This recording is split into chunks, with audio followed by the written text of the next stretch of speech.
बच्चों आज हम लोग जो चैप्टर पढ़ने जा रहे हैं इसको बोलते हैं पीएनसी, यानी permutation and combination. Permutation and combination का शॉर्ट में पी एंड सी बोलते हैं। P stands for permutation. P means permutation. Permutation का अर्थ होता है अरेंजमेंट। अरेंजमेंट इसमें ऑर्डर इंपॉर्टेंट होता है।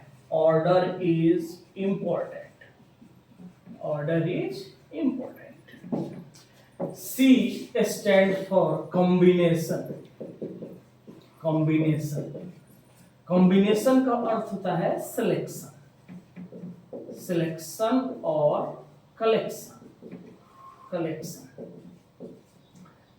कलेक्शन मीन्स यहाँ पे ऑर्डर इज नॉट इम्पोर्टेंट।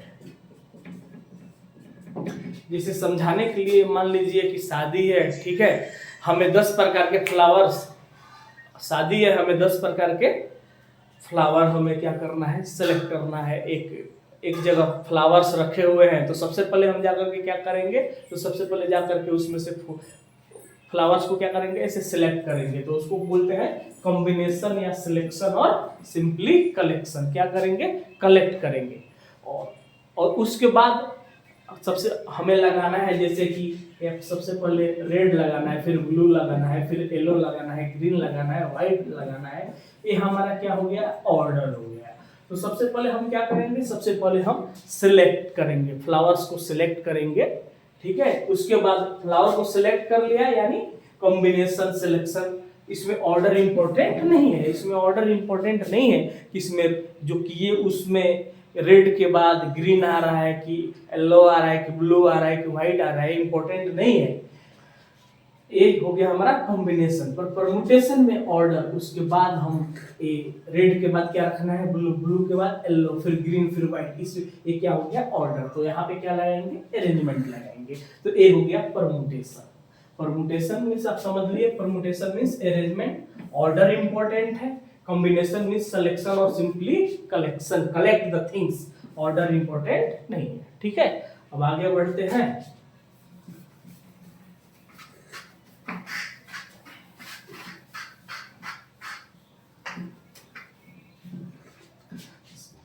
यहाँ पे समझते हैं हम कि फैक्टोरियल के बारे में। फैक्टोरियल क्या होता है, फैक्टोरियल रिप्रेजेंट होता है, जैसे यहाँ पे फैक्टोरियल 5 हो गया, तो 5 × 4 × 3 × 2 × 1, यानी फैक्टोरियल 5 का अर्थ हो गया 5 से लेकर के डिक्रीजिंग ऑर्डर में 1 तक जाएंगे। अगर फैक्टोरियल यहाँ पे 4 हो गया तो 4 × 3 × 2 × 1। अगर यहाँ पे फैक्टोरियल 10 है तो क्या होगा, 10 × 9 × 8 × 7 × 6 × 5 × 4 × 3 × 2 × 1, ठीक है। और एक चीज आपको फैक्टोरियल 1 क्या होगा, 1। और एक चीज याद रखना है आपको, फैक्टोरियल 0 बराबर 1, ठीक है। इसको हम फंक्शन चैप्टर में समझेंगे कि फैक्टोरियल 0 1 कैसे होता है, ठीक है ना। ऐसे इसके बहुत सारे प्रूफ लोग बताता है, पर फंक्शन चैप्टर रियल में इसको डिफाइन करता है कि फैक्टोरियल 0 बराबर 1 कैसे होगा, ठीक है ना। तो ये हो गया फैक्टोरियल का अर्थ। इसको ऐसे लिख सकते हैं या इसको ऐसे 5 फैक्टोरियल भी लिख सकते हैं, दोनों सेम ही चीज हुआ। 10 फैक्टोरियल, 1 फैक्टोरियल, 0 फैक्टोरियल, ठीक है। ऐसे भी लिखा जा सकता है, ठीक है ना। जैसे यहाँ पे 5 फैक्टोरियल लिखा, या ये दोनों क्या पढ़ा जाएगा, फैक्टोरियल 5 फैक्टोरियल 5। तो फैक्टोरियल का अर्थ हमें समझ में आ गया, ठीक है। आगे चलकर हम पढ़ेंगे कि फैक्टोरियल 5 फैक्टोरियल 4 जो है ये आगे बता। अभी तो सिंपली हम मैथमेटिकल इसका पढ़ लिए कि मैथमेटिक्स में इसका क्या है कि मल्टीप्लिकेशन हो गया, 5 4 3 डिक्रीजिंग ऑर्डर में 1 तक। लेकिन आगे चल के पढ़ेंगे कि ये रियल में अरेंजमेंट है। फैक्टोरियल 2 जैसे मैं बता रहा हूँ आपको,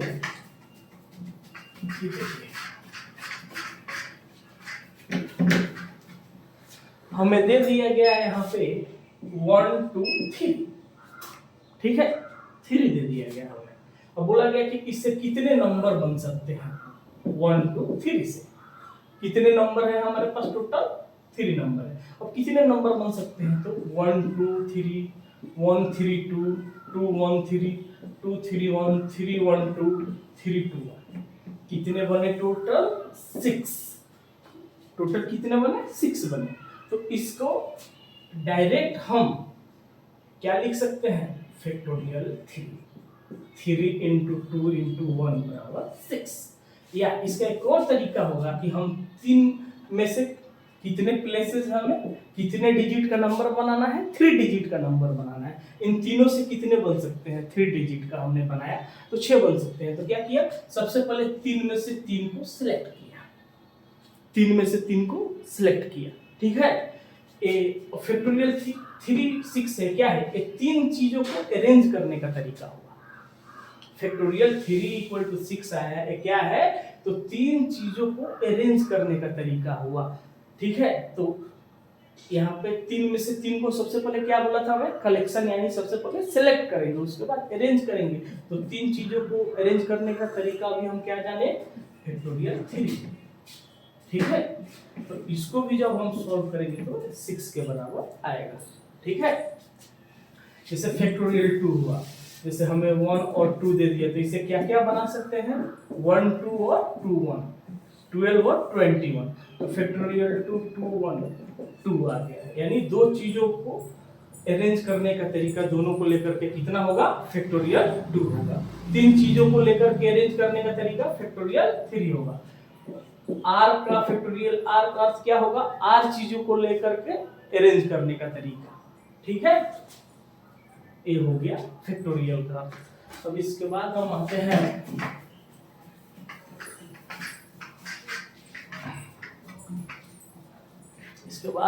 हम एनसीआर, ठीक है, एनसीआर। इसको ऐसे भी बोला जाता है, एना, ठीक है। या इसको रिप्रेजेंट करने का एक और तरीका है, ऐसे भी इसको रिप्रेजेंट किया जाता है, रिप्रेजेंटेशन ऑफ एनसीआर। इसका अर्थ क्या होता है, selection of r different things from n different things or objects।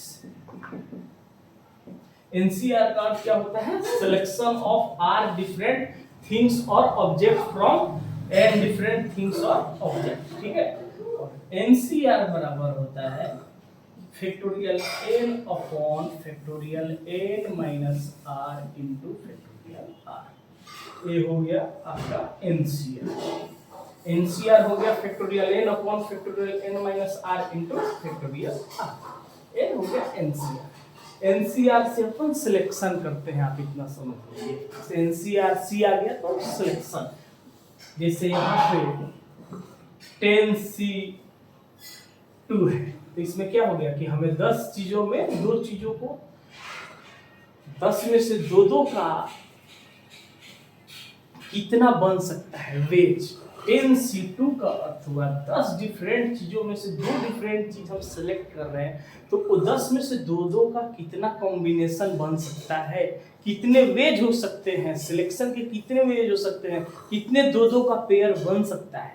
10C2 का अर्थ ये हुआ।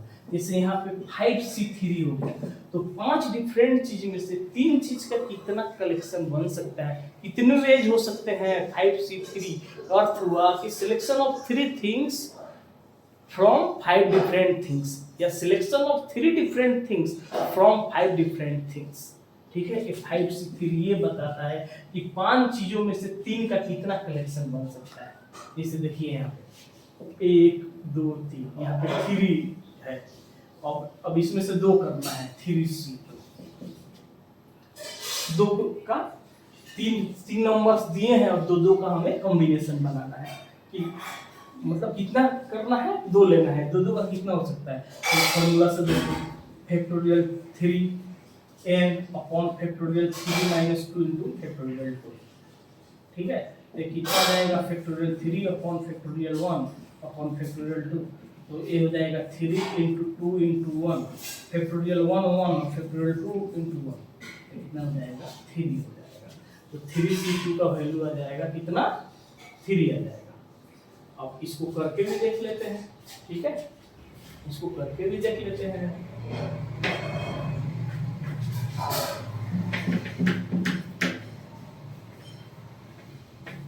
इसको करके भी देख लेते हैं।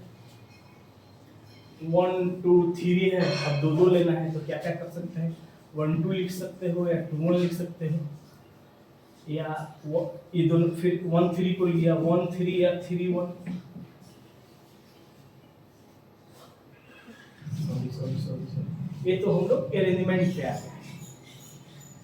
हमें कॉम्बिनेशन लाना है, 1 2 आ जाएगा, 1 3 आ जाएगा और 2 3 आ जाएगा। ठीक है, यही हमारा कॉम्बिनेशन हुआ। ये 3 क्या हो गया, कॉम्बिनेशन हो गया। देखिए इसमें 1 2 और 2 1 एक ही है। ये हम क्या बोले थे, इसमें ऑर्डर इंपॉर्टेंट नहीं है, ऑर्डर इंपॉर्टेंट नहीं है। तो 1 2 हो या 2 1 हो, 1 3 हो या 3 1 हो, 2 3 हो या 2 3 हो या 3 2 हो, दोनों क्या है, सेम है। ठीक है, तो इसमें क्या है, सिंपल सिलेक्शन है, इसमें ऑर्डर इंपॉर्टेंट नहीं है। लेकिन हमने जो बोला कि सबसे पहले क्या किए, 3 में से 2 चीज को लिया और फिर इन दो को अरेंज करने का तरीका कितना हो जाएगा, फैक्टोरियल 2। हम पढ़े थे 5 चीजों को अरेंज करने का तरीका फैक्टोरियल 5, 4 चीजों को अरेंज करने का तरीका फैक्टोरियल 4। तो 3 में से 2 चीज हम सिलेक्ट कर लिए सबसे पहले 3c2 से, और वो 2 चीजों को अरेंज करने का तरीका फैक्टोरियल 2। 3 चीजें रहती तो फैक्टोरियल 3, अगर 5 चीजें अरेंज करना रहते तो फैक्टोरियल 5। तो ये क्या हो जाएगा 3c2, इसका वैल्यू कितना आया 3, और फैक्टोरियल 2 यानी 3 इंटू 2 इंटू 1 6 आ गया। तो वही इसके पहले मैं बता रहा था, तो उसमें ऑर्डर इंपॉर्टेंट हो जाएगा, तो उसमें 1 2 और 2 1 अलग होगा, 3 1 अलग होगा, 3 2 अलग होगा। तो ये कितना हो गया 2 2 4 और 2 6। समझ में आ गया आपको कि एनसीआर और एनपीआर, एनसीआर क्या है, समझ में आ गया आपको। सिलेक्शन हो गया, और एक पहले सिलेक्शन किए उसके बाद हम अरेंजमेंट किए। ठीक है, ओके ठीक है।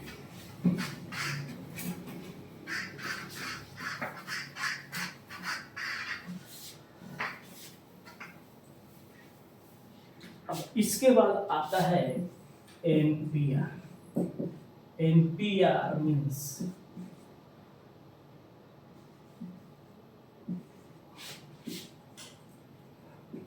arrangement of r different object or things from n different object or things।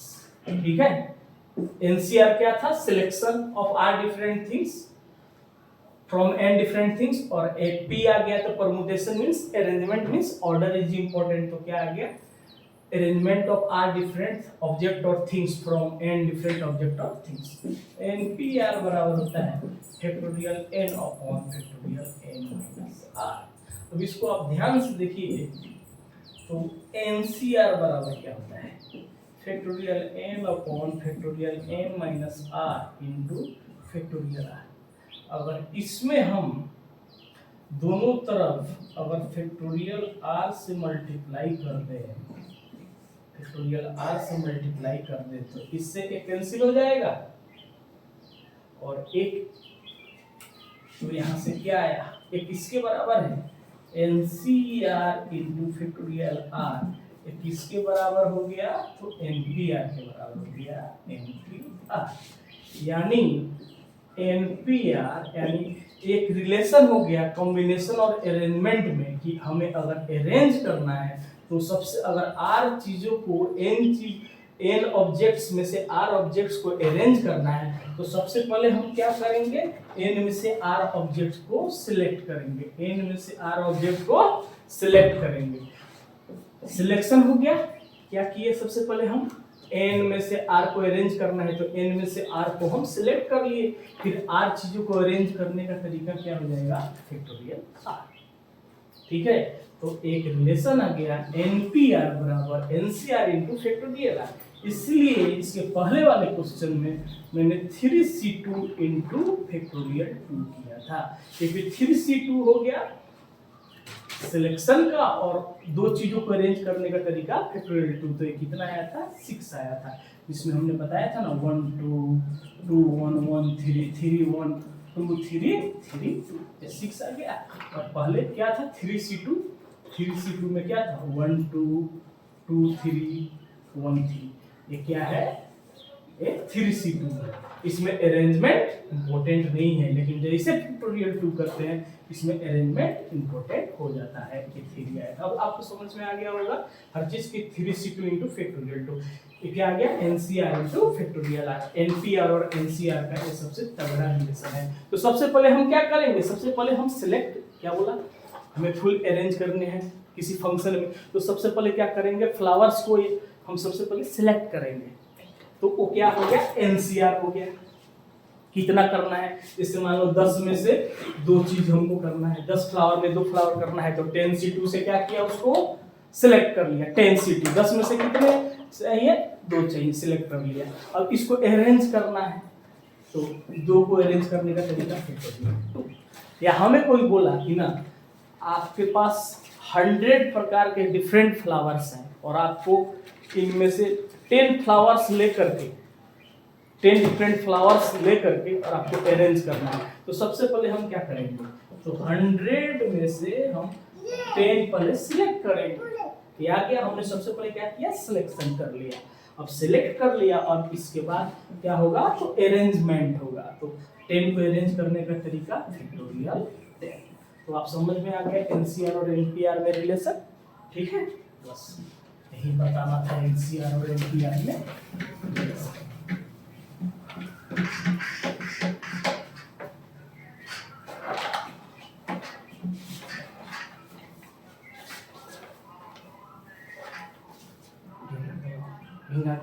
एक चीज और देख लीजिएगा,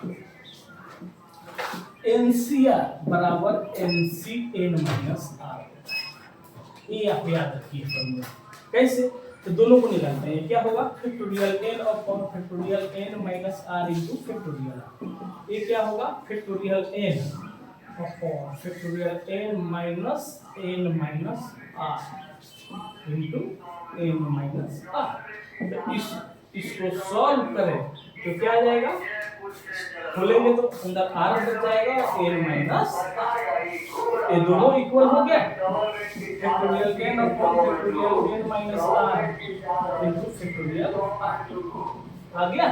तो NCR बराबर NCN माइनस r होता है। मतलब कहने का अर्थ क्या होता है, एक चीज और आप समझ लीजिए, NCR जहां पे हम n में से r चीजें सिलेक्ट कर रहे होते हैं वहीं पे हम, जैसे यहाँ पे 10C2, ठीक है 10C2, तो इस 10C2 बराबर क्या होगा, 10C8। NCR ये फॉर्मूला लगाओ, NCR बराबर NCN माइनस r, 10 माइनस 2 8। तो जहां पे हम 2 चीजें सिलेक्ट कर रहे होते हैं वहां पे हम बाकी की चीजें क्या कर रहे होते हैं, रिजेक्ट कर रहे होते हैं। समझ में आया, सिलेक्शन और रिजेक्शन एक ही बात है। देखो यहाँ पे 10C8 के बराबर आया। जहां पे हम 8 चीजें सिलेक्ट कर रहे होते हैं वहां पे 10 में से 8 चीजें सिलेक्ट कर रहे होते हैं, तो वहां पे हम समझो कि 10 में से 8 चीजें हम सिलेक्ट कर रहे हैं, यहाँ पे 10 में से 2 चीजें सिलेक्ट कर रहे हैं। तो जितना हम सिलेक्ट कर रहे होते हैं एक तरीके से रिजेक्ट भी हो रहा होता है। समझ में आया ना, क्या हो रहा होता है, रिजेक्ट भी हो रहा होता है। तो 10C2 बराबर 10C8, मतलब 10 में से 2 चीज सिलेक्ट करो या 10 में से 8 चीज सिलेक्ट करो, बात बराबर है। आ गया ना आपको। तो यहाँ पे आगे से हम एक चीज देखेंगे, जितने ऑब्जेक्ट हम सिलेक्ट कर रहे होते हैं उतने ही हम एक तरीके से रिजेक्ट भी कर रहे होते हैं। जितने सिलेक्ट कर रहे होते हैं उतने ही रिजेक्ट भी कर रहे होते हैं।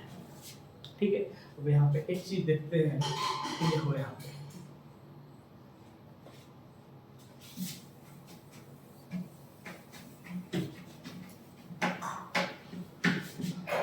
पे देखिए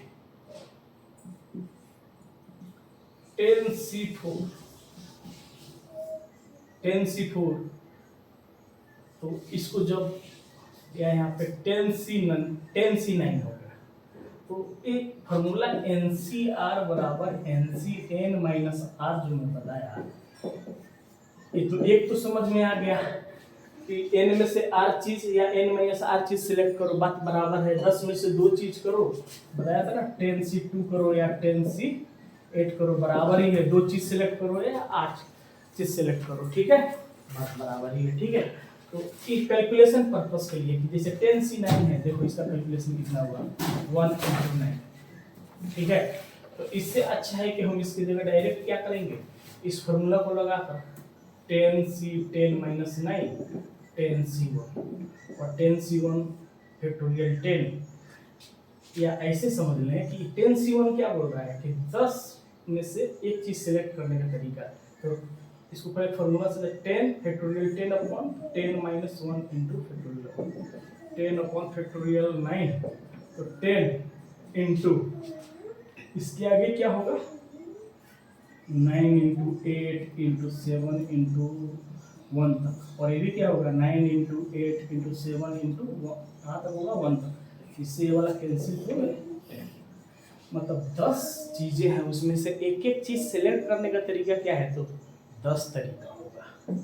10C1 का अर्थ होता है 10 डिफरेंट चीज में से एक एक चीज सेलेक्ट करने का तरीका 10 होगा, समझ में आया, ठीक है। तो एक कैलकुलेशन पर्पस के लिए हम 10C9 करें, उससे अच्छा है 10C1 का 10। जैसे यहाँ पे देख लो, यहाँ पे 50C48 है, इससे अच्छा है कि हम इस फॉर्मूला को यूज करके 50C2 का वैल्यू निकालें, 50 में से 2 चीज सेलेक्ट करने का, इसका कैलकुलेशन क्या होगा, आसान हो जाएगा, ठीक है ना।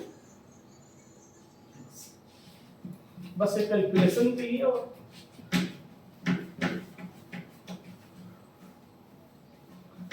अब आप देखिए, अब आते हैं अपन कॉन्सेप्ट 1 पे। कॉन्सेप्ट 1 क्या बोलता है, अब कॉन्सेप्ट 1 ये बोलता है, कॉन्सेप्ट 1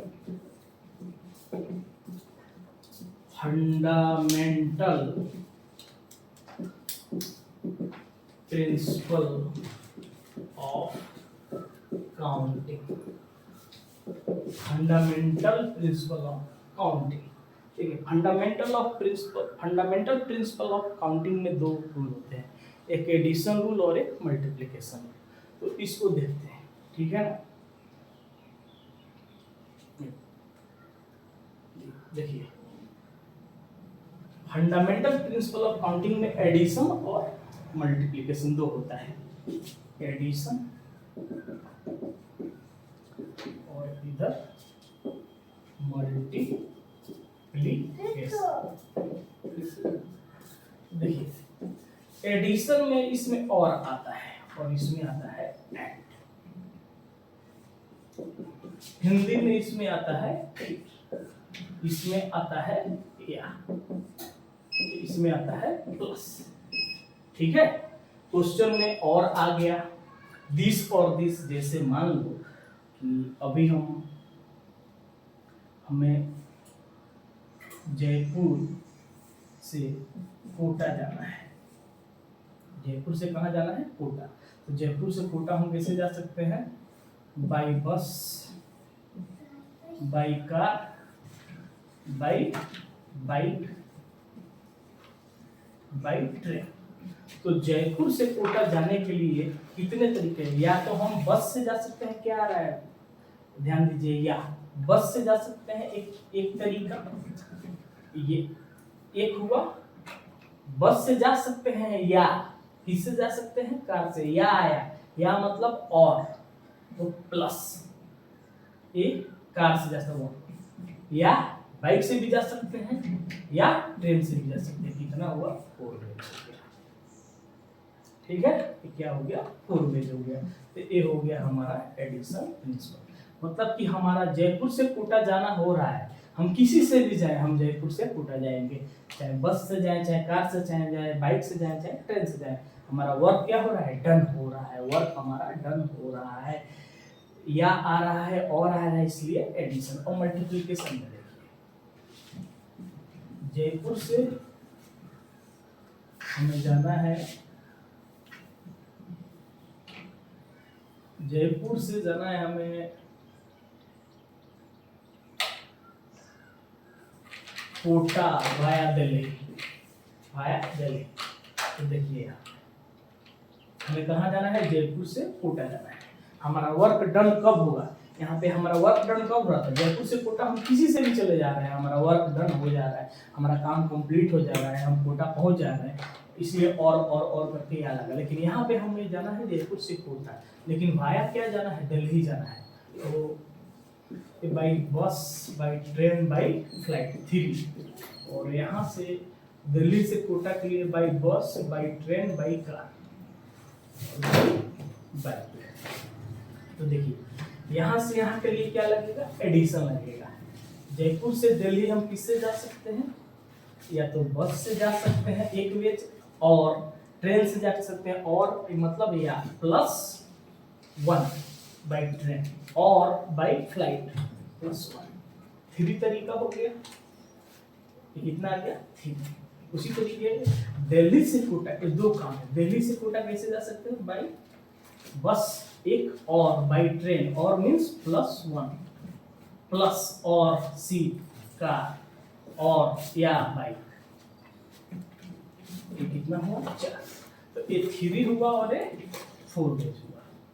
मतलब कहने का अर्थ हुआ कि जयपुर से दिल्ली के लिए 3 वेज, और दिल्ली से जयपुर से दिल्ली के लिए 3 वेज, और दिल्ली से कोटा के लिए 4 वेज। लेकिन हमें जाना कहाँ से कहाँ तक है, हमारा काम एक के बाद एक होना है। देखिए जयपुर से सबसे पहले कौन सा काम डन हो रहा है, जयपुर से दिल्ली। उसके बाद हमारा दूसरा काम क्या है, दिल्ली से कोटा। तो एक के बाद एक होता है, work can be done one after another. तो हमारा फाइनली जाना कहाँ से है, जयपुर से कोटा। तो हमारा टोटल क्या हो जाएगा, 3 × 4 यानी 12 वेज हो जाएगा। तो ये हो गया मल्टीप्लिकेशन रूल, ये हो गया एडिशन रूल।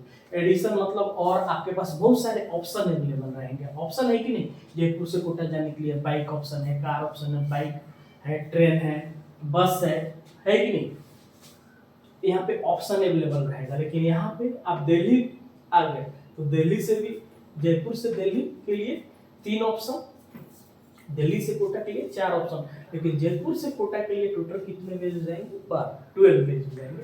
तो एडिशन हो गया, मल्टीप्लिकेशन, इसमें एंड आएगा, मल्टीप्लाई होगा, या फिर इसमें और आएगा या आएगा प्लस। ठीक है, तो इसी को देखते हैं कि मल्टीप्लिकेशन भी एक तरीके से एडिशन ही है, मल्टीप्लिकेशन भी एक तरीके से एडिशन है। देखिए कैसे, जयपुर से दिल्ली गया बाई बस, जयपुर से दिल्ली पहुंच गया बाई बस, एक तरीका। और यहां से फिर कितने तरीके हैं यहां जाने के लिए, 4। तो एक तरीका, 1 2 3 4, तो क्या हो गया, 4 हो गया, क्या हो गया, 4 हो गया, सही।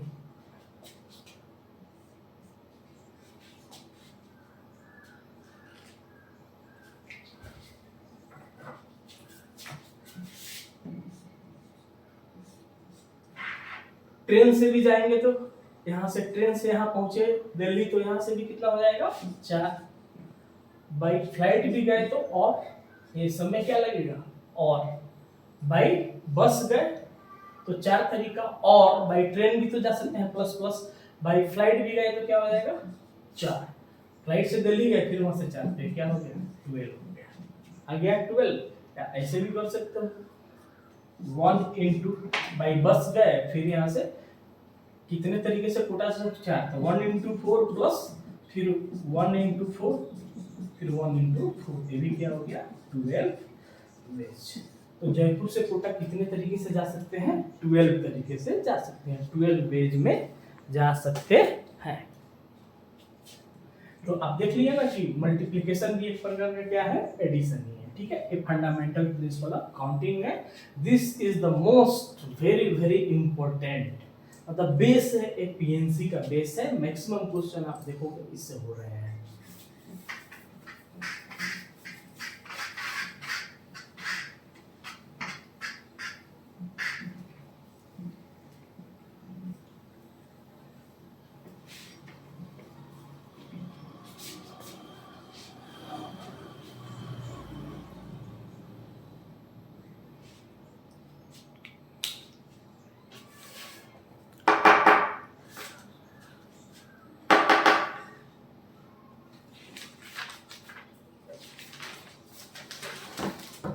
अब इसमें आते हैं, क्वेश्चन करते हैं।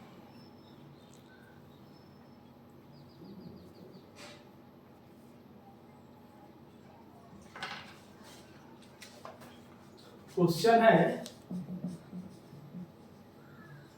There are 6 roads between A and B and 4 roads between B and C. First question है, how many ways one can drive from A to C via B.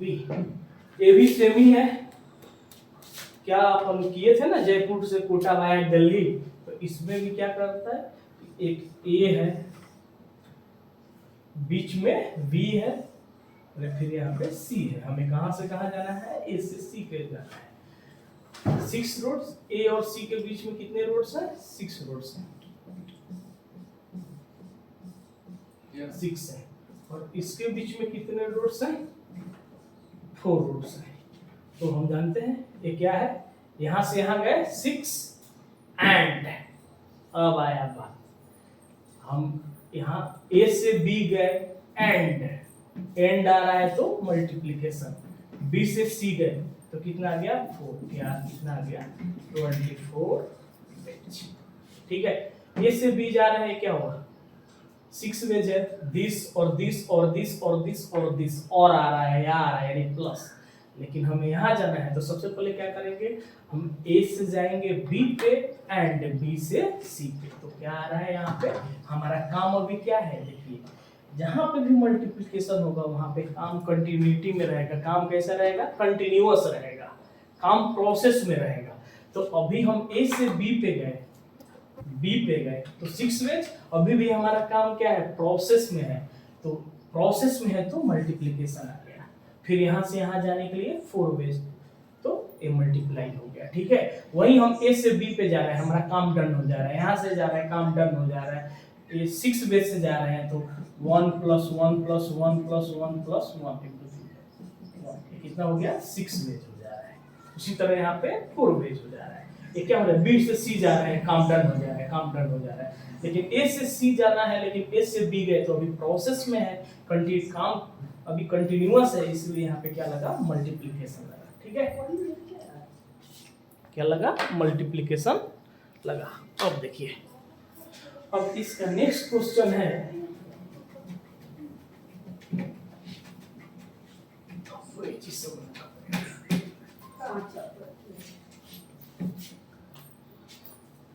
Next question है, in how many ways, in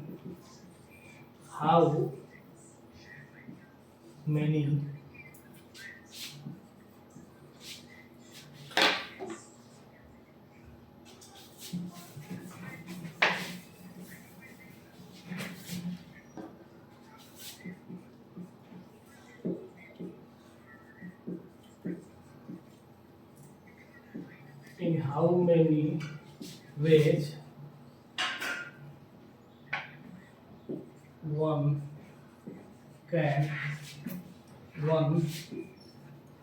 can drive from A to C and back to A। अब देखिए A आया, B आया, C आया, इसके बीच में 6, इसके बीच में 4।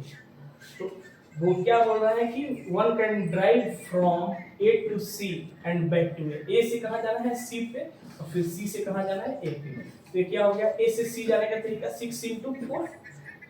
अब क्या होगा, एडिशन होगा तो मल्टीप्लिकेशन होगा। काम हमारा डन हुआ क्या, काम हमारा डन नहीं हुआ। अभी हमारा काम कब डन होगा, जब हम C से A पे आ जाएंगे। अभी तो A से C पे गए, तो अभी काम कंटिन्यूअस, इसलिए मल्टीप्लिकेशन। C से A आना है तो C से पहले कहाँ आएंगे, B पे, तो C से B आने का तरीका 4। अभी भी क्या है, कंटिन्यूटी है, एंड कंटिन्यूटी, एंड मतलब कंटिन्यूटी, कंटिन्यूअस है, काम हमारा अभी प्रोसेस में है। और B से C आने का 6, ये हमारा हो गया टोटल वेज। ठीक है, ये हो गया हमारा टोटल वेज। अब नेक्स्ट क्वेश्चन है,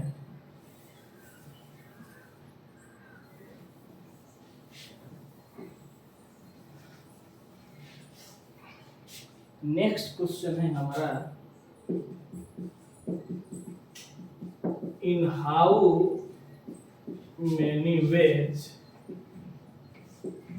one can drive A to C and back to A without using the same route। A आया, B आया, C आया, ये 6 है, ये 6 है, और यहाँ से यहाँ कितना है, 4 है। ये 6 है, 4 है। बोल रहा है कि in how many ways one can drive A to C, A से C जाना है एंड बैक टू A पे आना है विदाउट यूजिंग सेम रूट। तो पहले A से C पे जाते हैं, ठीक है। A से C जाने का तरीका हम जानते हैं, 6 into 4, क्योंकि प्रोसेस में है, A से B जाएगा, फिर B से C जाएगा। अब प्रोसेस में है तो मल्टीप्लिकेशन। अब बोलता है कि C से A आना है तो O यूज नहीं करना है। जैसे मान लो कि हमने अभी A वाला यूज किया A से B जाने में, और B से C जाने में A वाला यूज किया, तो इधर से आते टाइम हमको इसको यूज नहीं करना है। तो इधर से कितना ऑप्शन अवेलेबल होगा, 3, फिर B पर आ गया, फिर यहाँ से कितना ऑप्शन अवेलेबल होगा, 5। ये हो गया टोटल नंबर ऑफ वेज, इसमें कि वो सेम रोड यूज नहीं करेगा।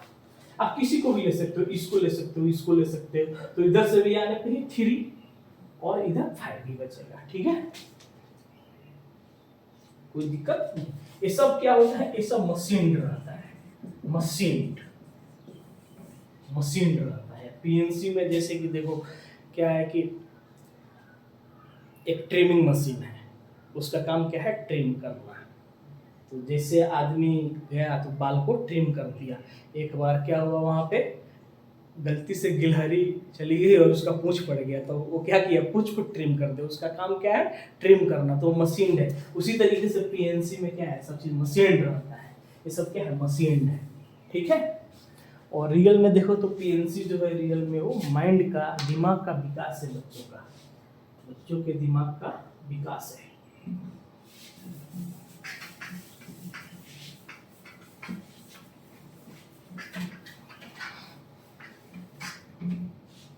अब नेक्स्ट क्वेश्चन हम देखते हैं,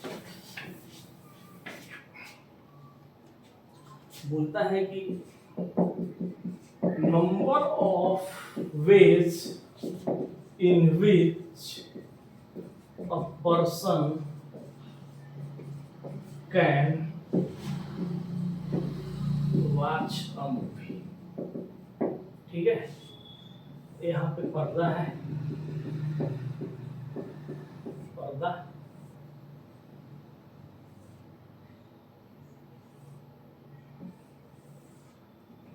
देखो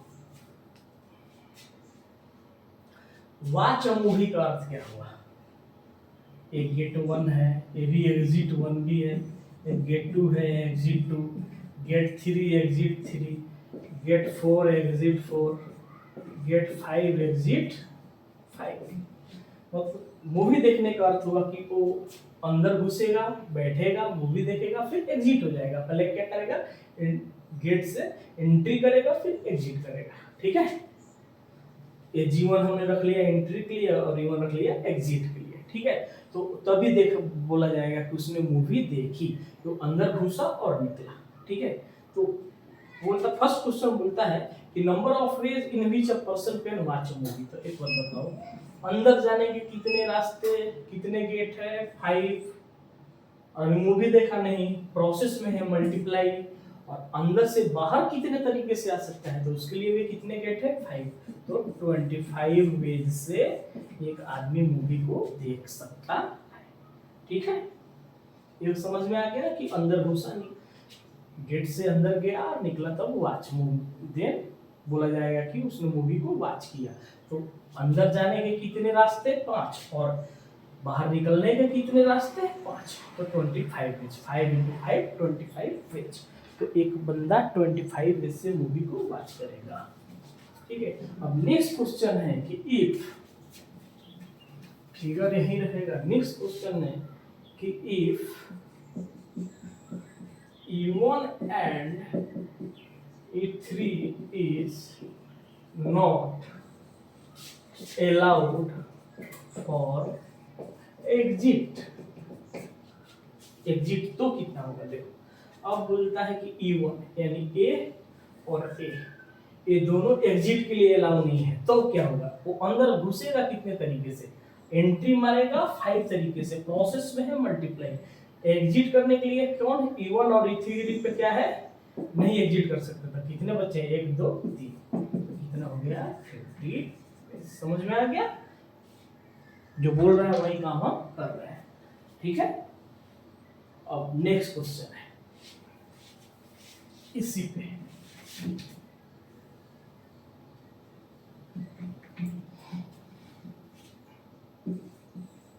Entry and exit is different। Entry and exit is different। तो मान लो entry and exit is different। तो पहले क्या किया? पहले एंट्री मरवाते हैं। कितने तरीके से एंट्री मारेगा? मान लो कि वो इससे मार सकता है एंट्री, इससे मार सकता है, इससे मार सकता है, एक बंदा इससे मार सकता है। मतलब एक बंदा गेट 1 से मार सकता है, गेट 2 से, गेट 3 से, गेट 4 से, गेट 5 से। इसके पास कितने ऑप्शन अवेलेबल हैं? 5।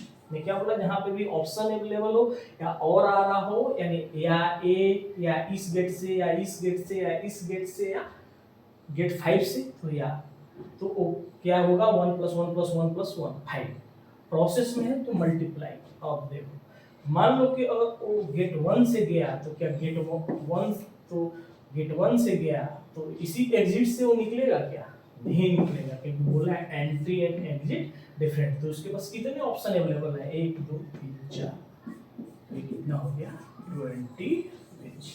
अब इसको भी मान लो इसी से गया, तो इससे क्या नहीं निकलेगा, तो भी किसके कितने ऑप्शन रखेंगे उसके पास निकलने के? 1 2 3 4। समझ में आया? तो 20।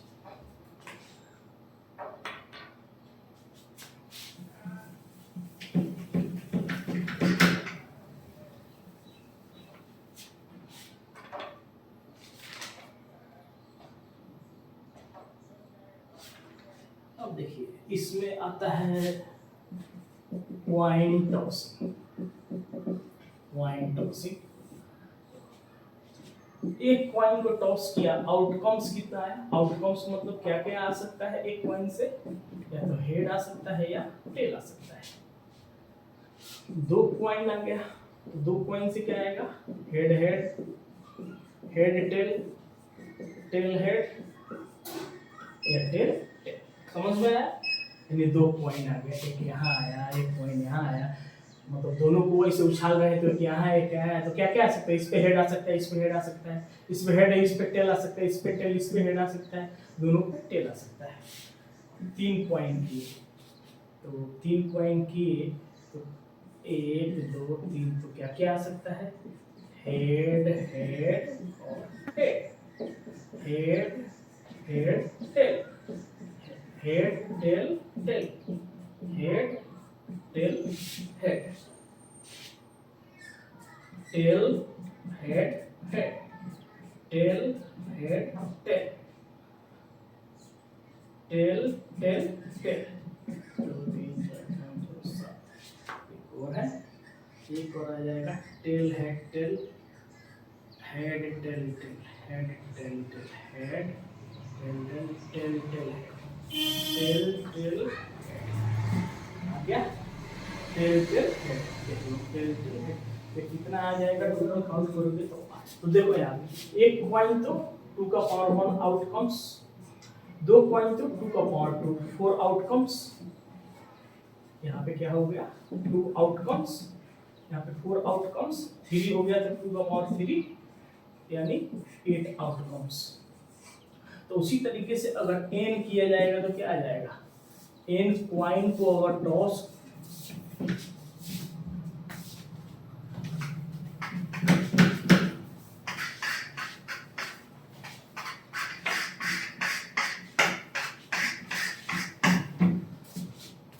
1 कॉइन को किया तो 2 का पावर 1, 2 कॉइन को किया तो 2 का पावर 2, 3 कॉइन को किया तो 2 का पावर 3 कॉइन को किया तो 2 का पावर 3। इसी तरीके से अगर n कॉइन को करेगा तो क्या जाएगा 2 का पावर n आउटकम्स।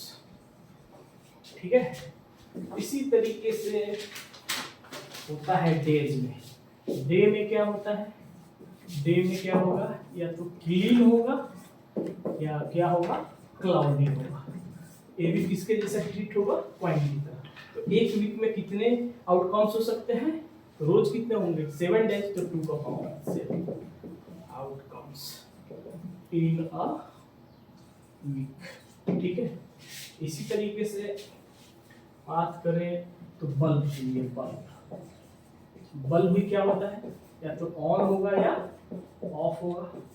तो ये भी कॉइन की तरह ही काम करता है। ए हो गया, कॉइन में 2 आउटकम्स, डे में भी क्लीन क्लाउडी, बल्ब में भी ऑन और ऑफ। उसी तरीके से ट्रू फॉल्स टाइप क्वेश्चन होंगे।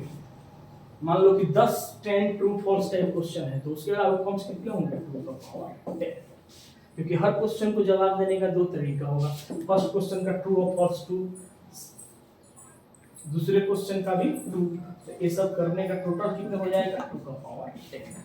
ठीक है, तो जहां पे भी 2 आउटकम्स है 2 का पावर 1, डे में भी 2 का पावर 7, बल्ब में भी क्या हो जाएगा, जैसे 5 बल्ब है तो 2 का पावर 5। ठीक है, और ट्रू फॉल्स में भी 2 का, सब इसके जैसे काम करेगा, कॉइन टॉसिंग के जैसा काम करेगा। ठीक है,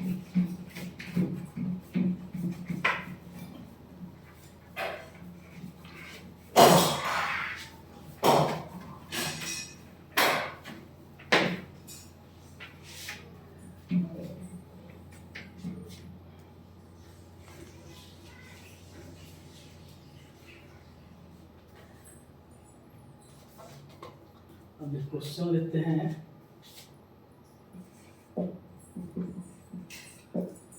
how many car number plates can be made if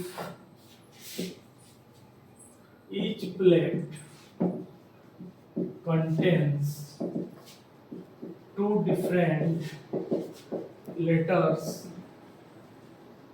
of English alphabets followed by 3 different digits। ठीक है, यानी टोटल कितना बोल रहा है कि 2 लेटर्स होना चाहिए अल्फाबेट्स के और 3 डिफरेंट डिजिट होना चाहिए। तो अल्फाबेट कितने होते हैं 26 और डिजिट कितने होते हैं 0 1 2 3 4 5 6 7 8 9। ये टोटल कितने हो जाएंगे 10 हो जाएंगे, ये हो जाएगा डिजिट। तो हमें टोटल कितने का बनाना है 5 का बनाना है। ठीक है, तो क्या फॉलोड बाय डिफरेंट डिजिट, तो इन तीनों पे क्या आएंगे डिजिट आएंगे और इन दोनों पे क्या आएंगे अल्फाबेट आएंगे। तो इसको इसी को बोलते हैं फंडामेंटल। इसको कितने तरीके से भर सकते हैं, इसके लिए कितने है हमारे पास टोटल कितने हैं 26। तो इसमें 26 अल्फाबेट में से कोई भी आ सकता है, कोई भी आ सकता है ना 26 में से। ए आ सकता है, बी आ सकता है, सी आ सकता है, या डी आ सकता है, या कोई भी। तो इसको कितने तरीके हो गए 26 तरीके हो गए। कितने हो गए, कितने हो गए, कितने हो गए 26 हो गए। अब देखिए अब ये प्रोसेस में है तो मल्टीप्लिकेशन, अभी तो पूरा बना नहीं। अब इस यहाँ पे जो यूज हो गया, या बोला एक ही नहीं यूज होगा, तो यहाँ पे जो भी यूज हो जाएगा तो ए हो जाए या बी हो जाए या सी, ऐसे करके जेड हो जाए, कोई एक यूज होगा तो कितने बचेंगे 25। तो इस प्लेस के लिए कितने 25 इनटू यहाँ पे डिजिट अब आ गया किसका बात डिजिट का।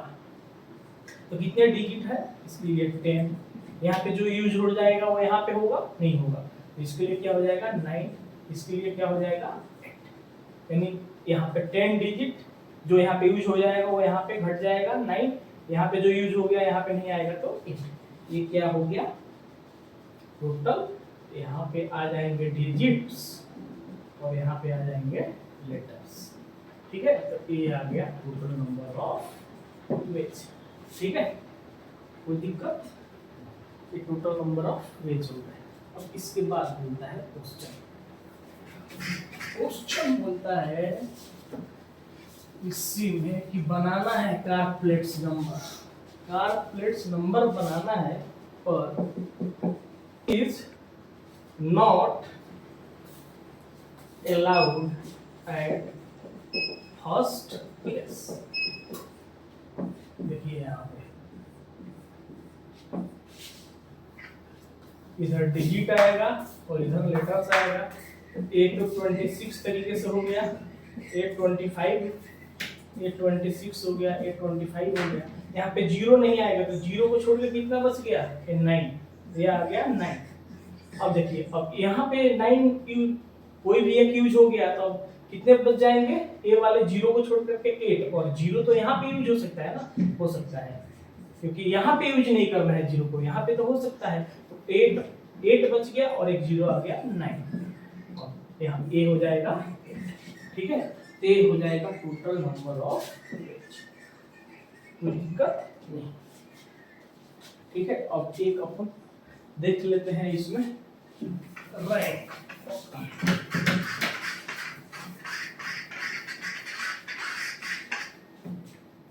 देखिए इसमें दो चीज होता है, एक repetition allowed and repetition not allowed.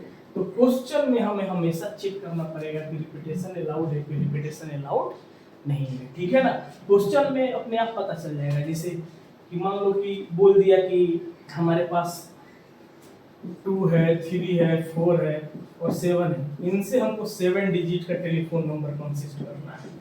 1 2 3 4 5 7 digit का टेलीफोन नंबर कंसिस्ट करना है और दिया हुआ है इसी से कंसिस्ट करना है। इससे साफ पता चल रहा है कि क्या है रिपीटेशन अलाउड है, रिपीटेशन अलाउड है। तो इसको कितने तरीके से करोगे 4 तरीके से, इसको 4 तरीके से, इसको भी 4 तरीके से, इसको भी 4 तरीके से।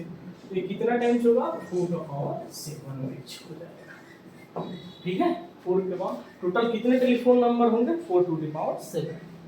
ठीक है, और अगर यहाँ पे पूछ दे कि रिपीटेशन नॉट अलाउड, तो भाई रिपीटेशन नॉट अलाउड है और 7 डिजिट का बनाना है, 4 ही दिए हो, तो नो टेलीफोन नंबर, कोई भी telephone number, no telephone number can be made. Repetition not allowed होगा तो टेलीफोन नंबर नहीं बनेगा। ठीक है ना, क्योंकि हमें 7 जगह और 4 डिजिट दिया है। ठीक है, अब इसके बाद आते हैं हम डिक्शनरी प्रॉब्लम या रैंक प्रॉब्लम।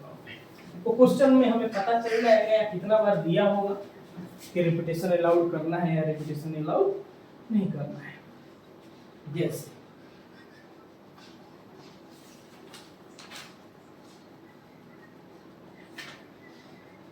बोल दिए एक क्वेश्चन है, how many ways, how many ways 5 letters can be made if 3 different boxes are available। अब एक बार बताओ, लेटर्स कितने हैं? 5। फर्स्ट लेटर के पास कितने ऑप्शन है? 3 लेटर्स है 5 और बॉक्स कितने हैं? 3। सेकंड के पास भी कितने? 3। थर्ड वाले लेटर के पास भी 3 ऑप्शन, फोर्थ वाले के पास भी 3 ऑप्शन, 5 वाले के पास भी 3 ऑप्शन। तो कितने तरीके से हो जाएगा? सब में क्या हो जाएगा? मल्टीप्लाई तो 3 का पावर 5 वेज से हम क्या सकते हैं? मेल कर सकते हैं। ये देखो, एक क्या होता है रियल में, 3 का पावर 5 वेज जो है रियल में होता है बॉक्स बॉल का प्रॉब्लम हो, बॉक्स का डायरेक्ट बॉक्स का पावर बॉल या लेटर्स, एक ट्रिक है। बॉक्स का पावर बॉल भी दे देगा कि हमें 3 बॉक्स है और 5 बॉल है, तो उनको कितने तरीके से डाल सकते हैं 3 बॉक्स में 5 बॉल को, तो बॉक्स का पावर बॉल या लेटर्स हो गया। या इसको बोलते हैं इमूवेबल का पावर मूवेबल। देखो, बॉक्स तो फिक्स है लेकिन बॉल क्या है? बॉक्स फिक्स है, तो ये क्या हो गया? इमूवेबल हो गया, और बॉल या लेटर्स क्या है? मूवेबल है, तो इमूवेबल का पावर मूवेबल। ठीक, समझ में आया? ठीक है, अब जाते हैं आगे।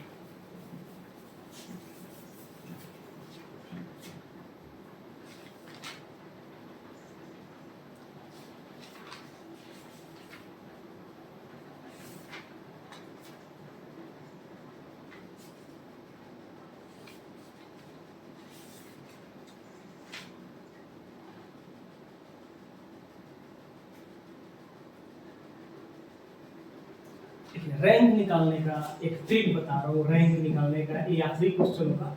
रैंक का शॉर्ट ट्रिक, जैसे मान लो हमें दे दिया यहाँ पे मेधा, MEDHA, मेधा दे दिया। इसका बोला है कि डिक्शनरी में इसका रैंक निकालना है। तो सबसे हम क्या करेंगे? सबसे पहले मेधा को हम अल्फाबेटिकल, मेधा हो गया, ठीक है। तो सबसे पहले इसको हम अल्फाबेटिकल करेंगे, ठीक है। सबसे पहले क्या आ जाएगा? यहाँ पे ए आएगा, ए के बाद क्या आ जाएगा? डी आएगा, फिर ई आएगा, फिर एच आएगा, फिर एम आएगा। मेधा यहाँ पे लिख दिया और इसको अल्फाबेटिकल सजा दिया, ADEHM, और इसको काउंटिंग किया 0 1 2 3 4। सबसे पहले एम कितने पे आया? एम आया 4 पे, तो यहाँ 4। इसके बाद कितने बचा? कितने बचे? एम के बाद ये आया, इसका रैंकिंग कितना हुआ? 4, तो इसको कट कर देंगे। एम गया तो 4 आ गया, इसके बाद कितने बचे? 4, तो वो आ जाएंगे फैक्टोरियल 4 पे प्लस, फिर से रैंकिंग करेंगे 0 1 2 3। इसके बाद क्या आया? ई कितने पे आया? 2 पे, इसको कट कर दो 2। इसके बाद कितना है? 3 बचा, तो फैक्टोरियल 3 प्लस, फिर से रैंकिंग करो 0 1 2। अब इसके बाद क्या आया? डी कितने पे है? 1 पे, इसको क्या करो 1, और इसके बाद कितने बचे? 2, तो फैक्टोरियल 2। अब फिर से रैंकिंग करो, ए बच गया और 0 1। अब क्या बच गया? एच कितने पे है? 1 पे, करेक्ट करो 1 इंटू फैक्टोरियल 1, ठीक है।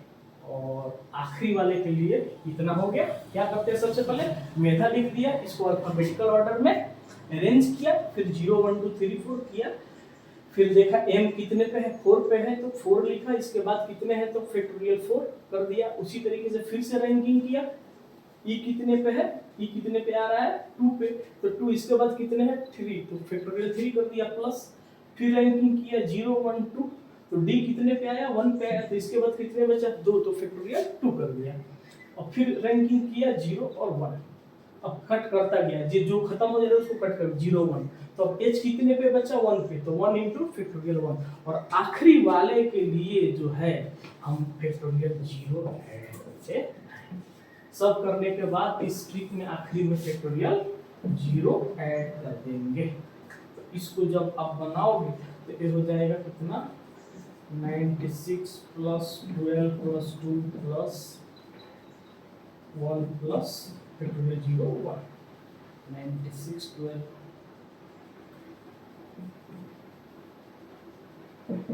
112। 112 लेंगे, एक कर सकते हो आप, ठीक है। ए है यहाँ पे रिपीटेशन, कोई भी अक्षर का रिपीटेशन अलाउड नहीं है, उसके लिए एक ट्रिक है, जब रिपीटेशन अलाउड होगा उसमें भी यही लगेगा, ठीक है ना, यही एक ट्रिक भी लगेगा, ठीक है। तो उसमें जैसे मान लो कि यहाँ पे ए आ गया, बी डी सी, 0 1 2 3 4 होगा, तो पहले आ जाएगा, तो मान लो पहले किसको, मान लो ए आ गया, तो पहले क्या करेंगे, ए को कट करेंगे, जो सबसे पहले आया उसको कट करेंगे। वो रिपीटेशन अलाउड का मतलब छोड़िए, पहले ए रिपीटेशन नॉट अलाउड को समझिए कि जब रिपीटेशन नॉट अलाउड हो, यानी इसमें मेधा में रिपीटेशन है क्या, एम एक ही बार है, ई एक ही बार है, डी एक ही बार है, एच एक ही बार है,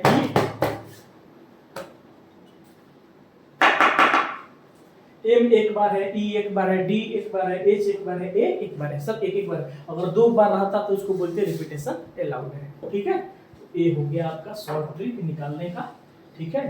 तो मेधा का रैंक आया 112, ठीक है। फिर इसके आगे कंटिन्यू करेंगे। नमस्ते।